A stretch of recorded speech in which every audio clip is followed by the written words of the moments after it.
Dradrian Cooper, who got my face as the icon. Let me see who this is. Come on in, Jadrian. What's up, Umar?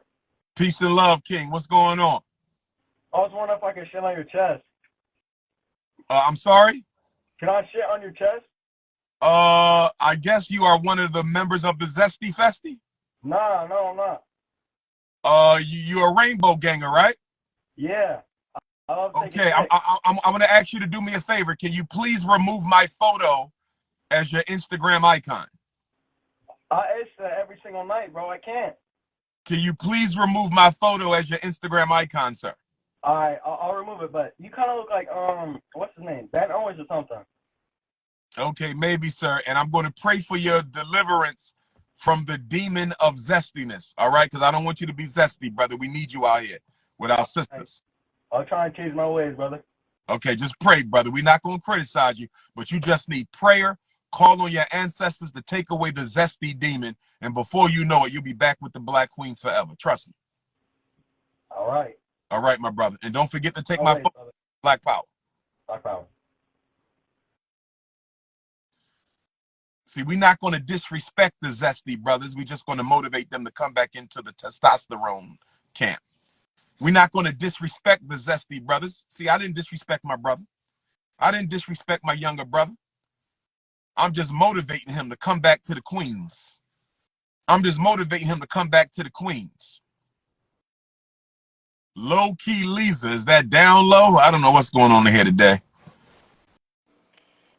How we doing? Low-key Lisa, is that down low? I don't know what's going on. How we doing, Queen?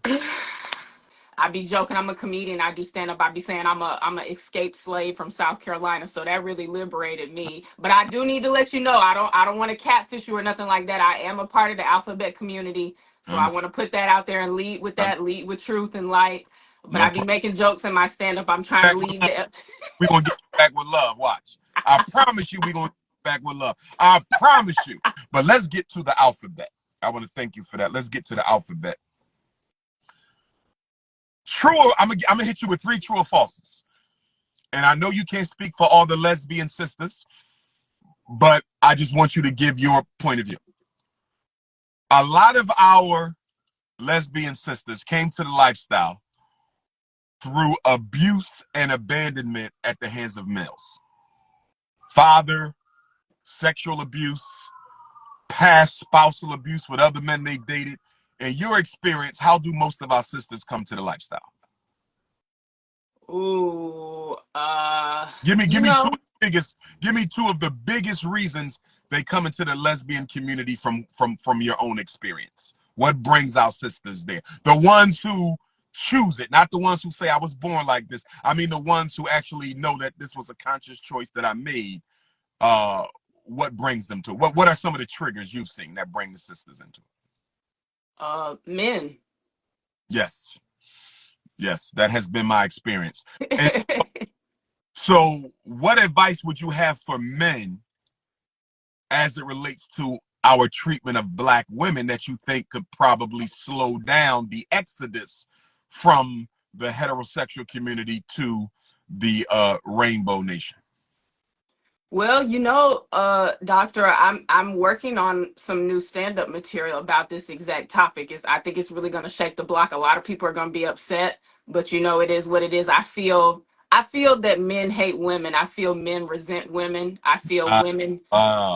I feel that men resent women because I think women have, the one thing that men need. And I think men resent women for that. I think there's a lot of control over that. A lot of women, we've come to a place where we have a lot of animosity between men and women. And I think men, yeah.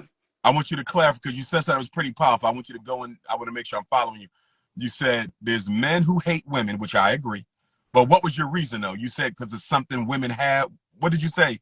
You said it's something women have that men need. I think men resent women globally, not even just Black men, men in general. You got Arab men throwing acid on Arab women for not wearing their hijabs properly. I personally feel men hate women. I think men hate women. I think men resent women because we have the one thing that men need. If you think about a woman, and this is kind of getting into queerness, lesbianism, masculine women, butch presenting women, masculine presenting women, right? That, and you spoke on this on a recent live about why women are doing this, because they have to step up and be the man in the household. My mother had to be the father and the mother. So it's like, you know, this is just, it's been a slippery slope. This is where we were leading this whole time, having fatherless homes and things like that. But I do think it's rooted in hate. I think that men hate women. I think men resent us for having the one thing that they need. You know, because if you think about a woman doesn't necessarily need a man. A woman can sort of function, unless you need to have children or something like that. But we're in all these pandemic conversations about population control and that sort of thing. So that's a whole other cup of tea. But I just think that there is a lot of animosity from men towards women. There's a lot of rape. There's a lot of sexual assault from men to younger women. We talk about R. Kelly and these sorts of industry conversations that are going on. And I think women just live in complete fear for our lives every single day. I have a pocket knife. I'm always talking to other women about how we can just protect our vaginas in any capacity. So Wanda Sykes has a really funny bit about how dangerous it is to just have a vagina. Like, you know, how you could just go for a jog, and, you know, she's a part of the alphabet community as well. But, you know, I think it's just, the answer is simple. It's a 3-letter word, and it's men, MEN. Okay, now, when you say that,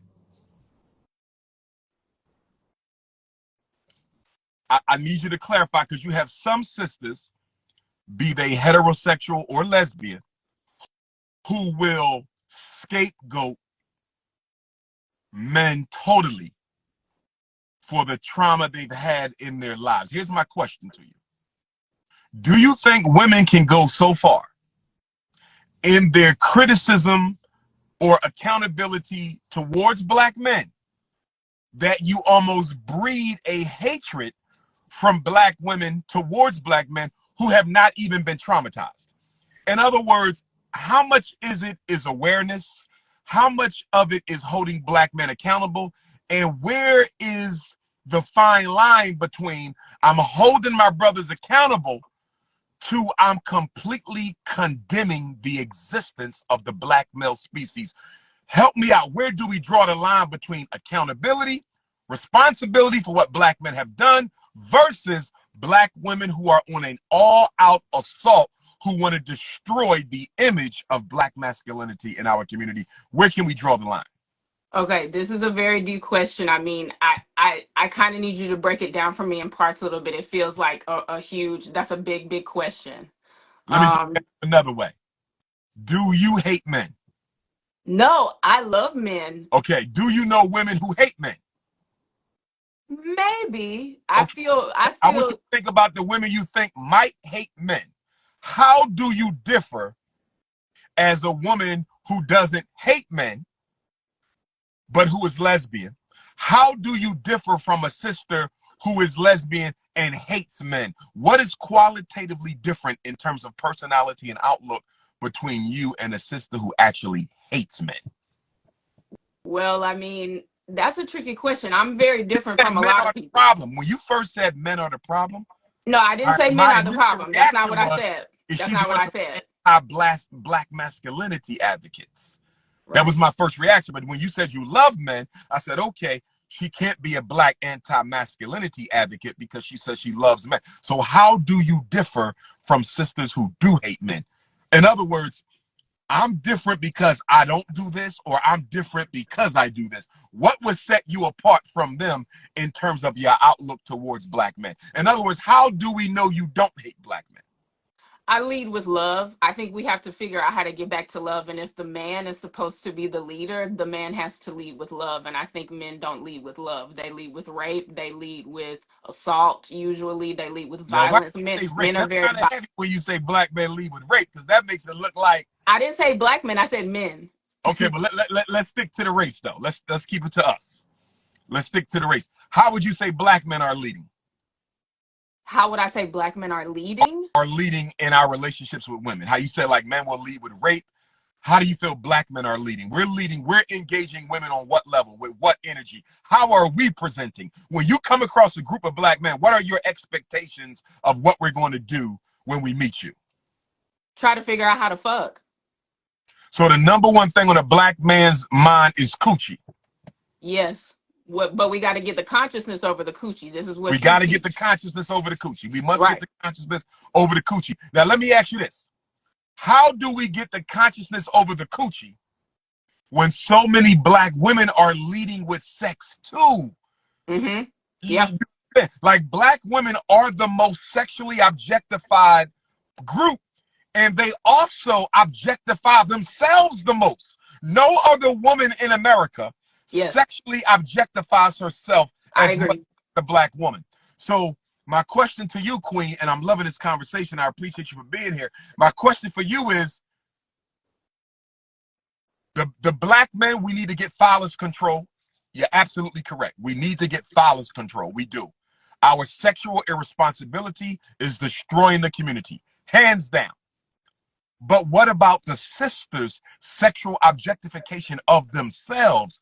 What would your message be to them? And why do you think black women lead with sex so much? All of our singers, all of our dancers, all of our rappers, sisters, the way women dress, black women are leading with sex. So is it a contradiction to say the brothers are looking for coochie and the sisters are dressing for their coochie to be seen?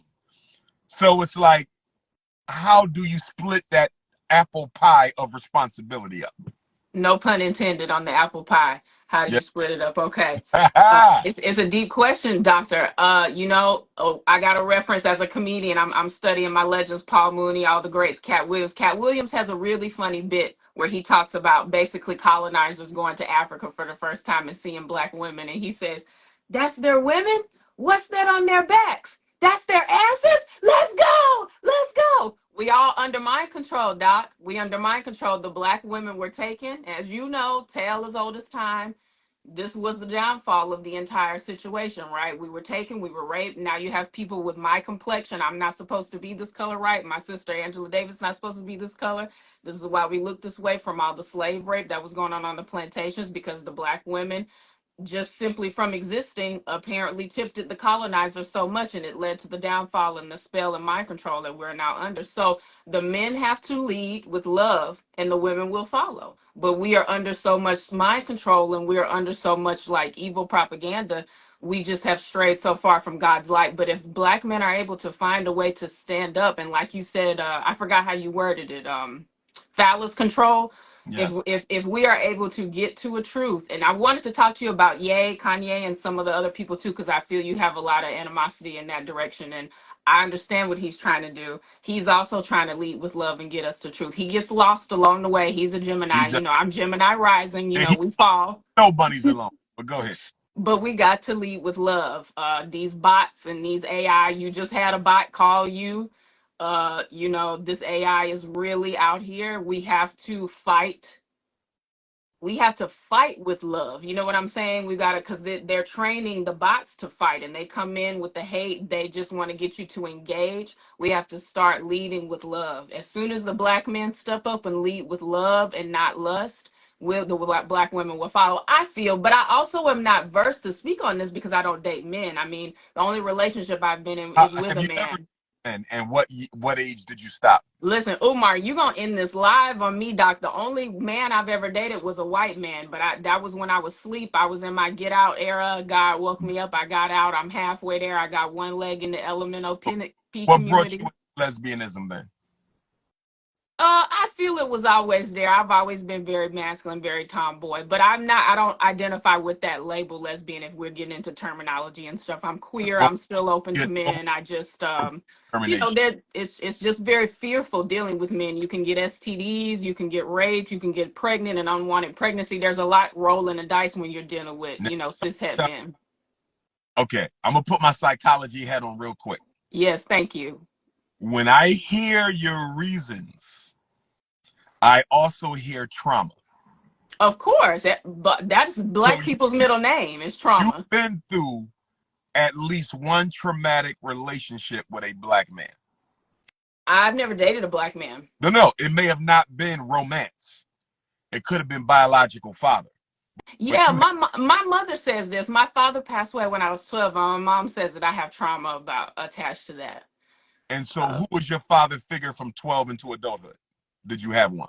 Other men in my family, felt close family friends of his. My father was sort of like you. He was a community organizer and activist. Up, he was from Brooklyn, and there's a big mural up of him in Connecticut where he's buried, in Stamford, where I was born. But yeah, there were men around. But you're not wrong. I'm agreeing with you. There has to be that figure in the home, present, physically there.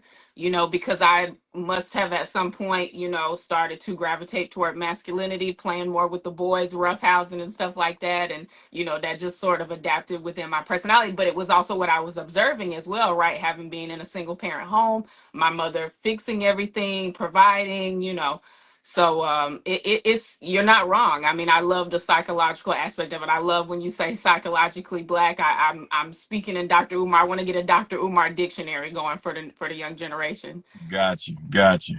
I appreciate you, Mama. One last question for you, because you said something early that sparked my thinking.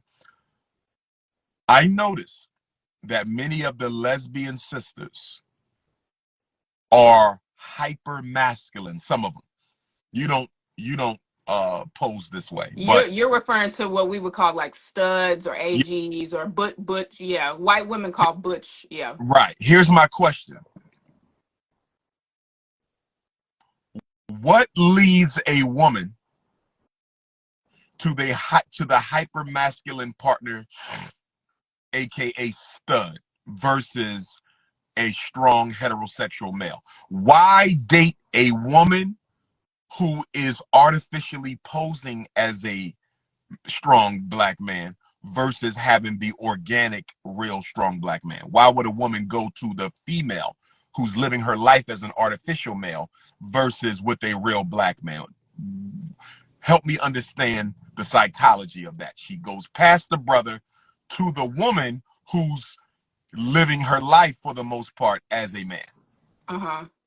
Once again, I got to give my disclaimer. I don't identify as a stud, and I have never dated one, so I'm not But versed enough to I speak. I'm got not qualified enough to respond. But from my perspective, I can just give you my interpretation of what I've observed in being you. in Yeah, the yeah, community. yes. It's simply kind of going back to what I said earlier, which is that to my impression is that you're basically just getting a safer version of a man, right? You're Wow. getting a much a version of a man that you can have a better chance of trusting. You have a lesser chance of that stud abusing your children. Usually when there's a man present in the home that it's not his kids, there's a high level of like a sexual abuse situation that's like very prominent and rampant in black communities and just communities worldwide. I mean, the Trump supporters talk about sex trafficking and all this stuff, how the United States government's involved in that. Like, it's very deep. It's a very deep rabbit hole. And once again, I don't identify as a stud. I don't identify as I've masculine. actually said that. I did a live before, Okay. lesbianism. And I said the reason why sisters will go to a masculine woman instead of a masculine man is there's less risk for Yeah. abuse. That's how I would interpret that situation. I mean, I'm thinking as a queer woman, if I'm passing a man to seek out a masculine presenting woman, it's probably because I'm going to feel a bit more security there. I'm going to feel a bit safer. There's less risk of my children being sexually assaulted or abused. There's less risk of another woman entering the space because, as we know, men struggle with the fallacy. So But there's a conversation of other women being involved. You're going to have a little bit more chance of is it monogamy or just trust? I think is probably the word I'm looking for. It's like I think there's a little bit more trust there. But once again, I want to give a disclaimer. I hope I'm yes, not yes, offending any studs or black queer people that are yes. watching. I really am not. I can't speak to situations that I've never been involved in. Last question. How old are you, if you don't mind me asking? I'm gonna be 35 next month. 35. You've never dated a man. Would you ever No, consider? no, no. I've actually never dated a woman. The only relationship I've been in is with a man, but I identify as like queer, bisexual, Oh, like so gay you've or never whatever. been in a relationship with a woman? I've got 5 planets in Capricorn, Dr. Umar. I just be focused on the bag if I gotta be honest with you. I'm not really a dater type of person. I don't really be out here dating like that. Okay, so you could date a man. You know, I'm not closed off to anything. I think in order to receive God's blessings, you got to be open. You got to be in the right place at the right time. I'm definitely not opposed to men, but like I said, I think uh, as a woman, I just kind of am very fearful of men. I think, and a lot of this is rooted in childhood trauma. I will absolutely admit that. My Okay. mom, I Okay. think something happened to my mother, if I'm being honest with you, when she Yeah. was younger, and she is just absolutely horrified of men. She tried to date a few guys. God bless her with a lot of really nice black men, but she, first of all, didn't know how to treat them because she didn't have her mother. So she probably wasn't able to observe how to actually care for a black man and treat them. So she unfortunately ended up being very mean to all the black men that God blessed her with that were really good men. And they actually stayed in my life. That's to answer your question earlier. You asked me who was my father figure after my father passed. Lots of really great black men that God bless us with and stayed in our lives, maintained healthy relationships, but she didn't know how to treat a black man, is what I observed. So, of course, she alienated and pushed them away. And then, of course, me as a youth observing that, that's going to program me to also fear men, have a fear of men, grow up with a fear of men, not trusting men. But I love men. All my best friends are guys, but that is the queer side. You know, that's the side that identifies with masculinity and playing video games and just hanging out. I don't want to do shit that like most straight girls want to do. So it's very interesting. But basically, long story short, Doc, we are psychologically down bad. We got to get psychologically black like you speak about. So I'm just so grateful for you, and I just want to thank you for everything. I'm looking forward to making my Frederick Douglass Marcus Darby Academy donation. I want to teach at the school. I want to teach drama to the students. I think you should have a black queer person in the spaces teaching, because you know the black community, I think we overlook a lot of the queer you know, things that black queers have done.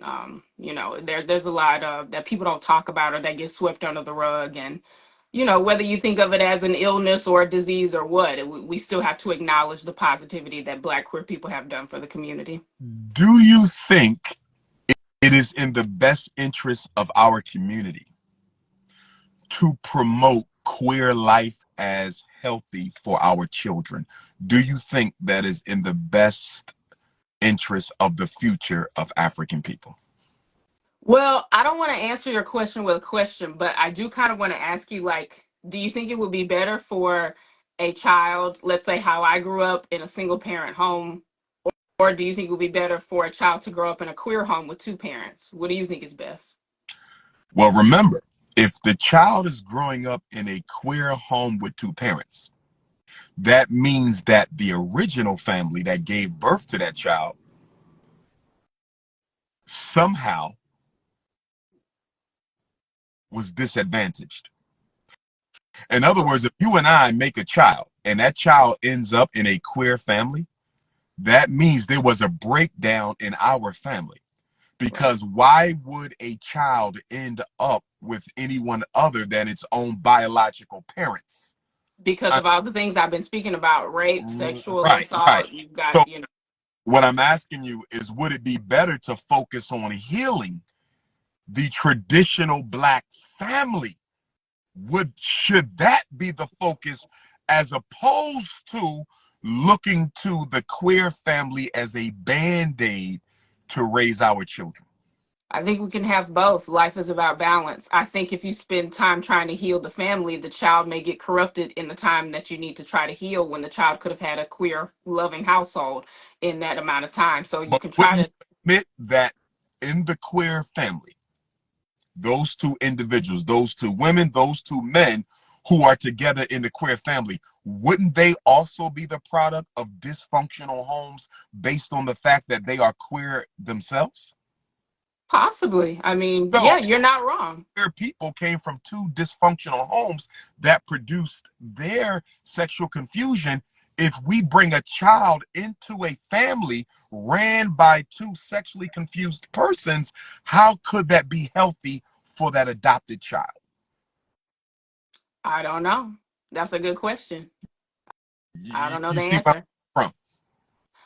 I always see your point. You're never wrong. I don't think you've Gotcha. ever told a lie or said anything wrong. I always agree with you as a queer person. I love everything you say. I got you, love. Well, listen, I want to thank you for being so honest, so straightforward, because you see, I got a lot of coons in my chat. You know how my chat be. It's full of coons. Oh, I wow. pull. Oh, I pulled up the exact moment. Here's your follower, right? right. You're headlining here, right? I have been accused by the leader of the Garvey movement, the current leader of the organization that the Most Honorable Marcus Garvey created. He spoke after me, if you can remember. A lot of speakers, yeah, I remember. Right, but remember, I was second to last. He was Right. last. Now, as you know, I'm very popular in New York. I sold out I sold out that ballroom. So the most popular person normally closes the events. Is that correct in your experience? Yeah, we thought you were the headliner. That's why we came. Exactly. I was the headliner, but due to reasons of ego, he wanted to be the closer. And so I agreed to let him close. He accused me of walking out after my speech on Garvey Day in Harlem. He accused me of walking out and taking all of the attendees with me. Now, here's my question to you, because I'm going to tell you what I remember happened, and you tell me if it was the same way from your perspective. Okay. From what I remember, after I spoke, as soon as I finished, 80% of the audience got up and walked out before I even left the podium.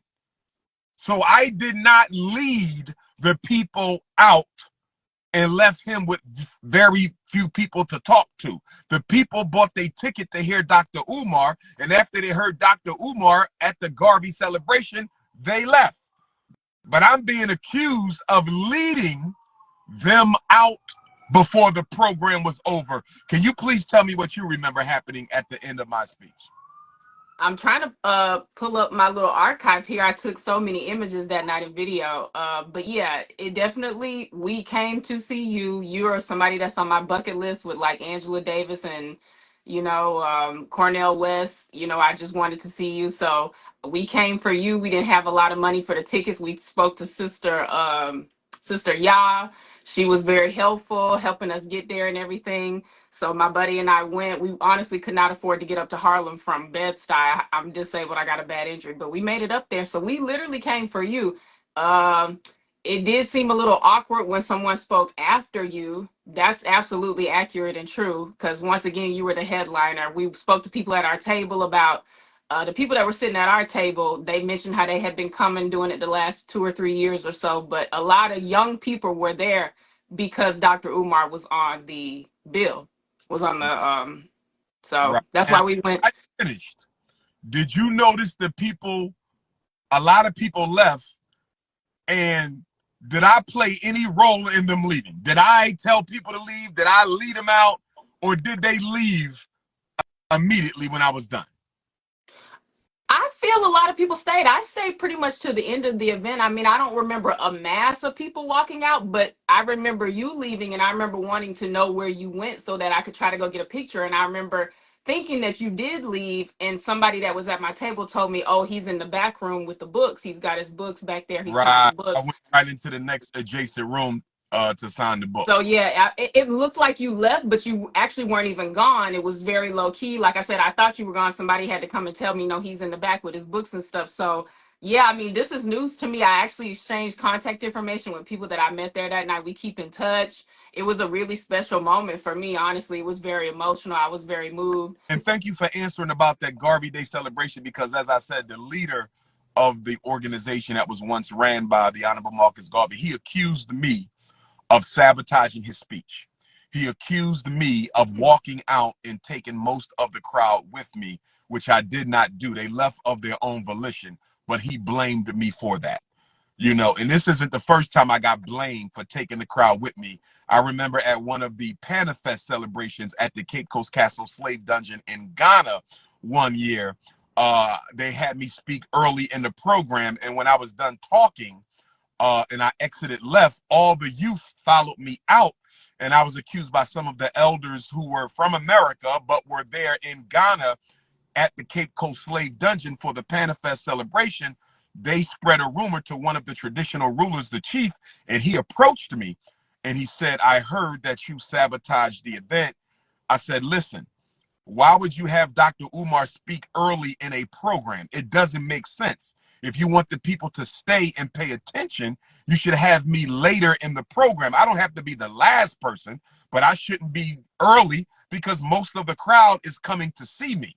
And I just think with a lot of these elders, their egos are so big and they don't want to respect the fact that there's people younger than them who carry more weight in our community, and they want to keep closing out lectures, putting me before you. I'm a better speaker than you. I'm more popular than you. You know, the people came to hear me.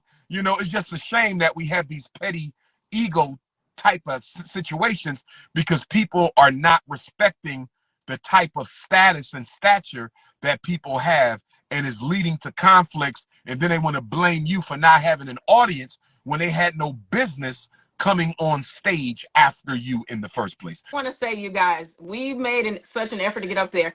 Dr. Umar is one of the most incredible speakers I've ever seen in my entire life. I was really blown away. I mean, it was very spiritual. You were preaching. Thank you so Doc much. was preaching. So Doc ends, and yeah, this guy follows. I don't know. I don't know what to tell you, but we came for you. I'm sorry that you've been dealing with that. He accused me of leaving and taking the whole audience with me. As God is my witness, I did no such thing. I didn't even leave the building. I went into the room right next to that room to sign books and take pictures. I was one of the last people out the event that night. Yeah. But he accused me of taking the crowd with me as opposed to just letting me close because I'm the one who sold out the tickets in the first place. You know, and it ain't about ego. It's about how to properly organize an event. The strongest people always close. Yeah, I'm a comedian. That's how it goes. I mean, the headline always closes the show. But there was someone that was from a local mosque in Harlem before we end the call. Thank you so much for having me on. No problem. And he said something that was so profound. He said, like, if your organization, I don't know if you were here, you kind of came in maybe like one or two people in after they got started. And the energy really elevated in the room once you entered. It was like Dr. Umar is on the premises. So, but he said something. I wish I could remember this quote. Maybe I can find it. But it was basically saying, to paraphrase, if you don't have young people in your organization, You don't it's have out. organization. Yeah. Yeah. And You he don't was the have only it. one that kind of carried that energy in that entire night. I feel you obviously as well, but it really rang true in that space because you could see the elders in the space in the room, and this kind of energy I think that you're talking about, not really wanting to let the person shine that's supposed to shine, not wanting to hand the torch down to a younger generation. I see this. So I'm working hard to do what I can in my spaces, and yeah, just pray for me to lead the LMNOP community. No. God, I look forward to seeing you again. Appreciate Okay, sending it. love. Y'all be safe. God bless. Right now. That was a good sister, good sister, good sister. All right, who tapping in next? Great conversation again. Thank you, Queen. Who tapping in next? Who tapping in next?